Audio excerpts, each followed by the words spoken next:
Assalamualaikum warahmatullahi wabarakatuh. Apa kabar sahabat semuanya? Oke, kali ini kita akan sedikit sharing dan akan sedikit belajar bersama. Langsung saja ke intinya. Membuat atau mengedit video sudah menjadi hobi saya sendiri. Walaupun hasil dari video atau editing saya sendiri itu tidak sempurna. Ya, itu sudah menjadi hobi saya. Ya, bagaimana?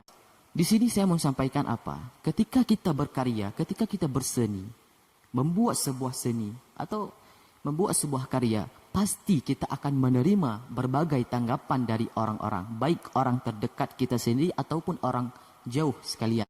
Baik itu tanggapan positif ataupun tanggapan negatif. Ya, di sini saya mau sampaikan apa? Ketika kita mendapatkan komentar yang negatif, maka jangan pernah kita tanggapi tanggapan tersebut. Ya, kalau kita itu mau sukses dalam berkarya. Ketika orang berkata, jelek, gak jelas, kurang. Jangan pernah jadikan komentar tersebut untuk kita tidak semangat lagi dalam berkarya. Tapi jadikanlah komentar negatif tersebut untuk kita semangat dan terus berkarya dalam sebuah hobi ataupun seni yang ingin kita buat. Ya, positif komentar yang positif ya, alhamdulillah. Di sini saya mau sampaikan apa? Ketika kita ingin berkarya, dan ini yang saya rasakan sendiri, ketika saya mendapatkan berbagai komentar, baik itu tanggapan yang positif ataupun negatif, khususnya yang negatif, maka yang pertama yang saya lakukan adalah saya berani. Saya berani dan terus belajar bagaimana cara berkarya dalam sesuatu dan berani untuk maju dalam sesuatu.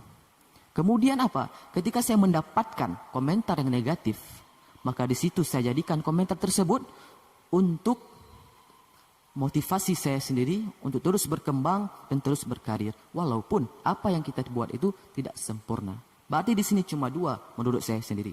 Yang pertama, kita harus punya mental. Yang kedua, jadikan komentar yang negatif itu sebagai motivasi bagi kita untuk terus berkarya dan lain-lainnya.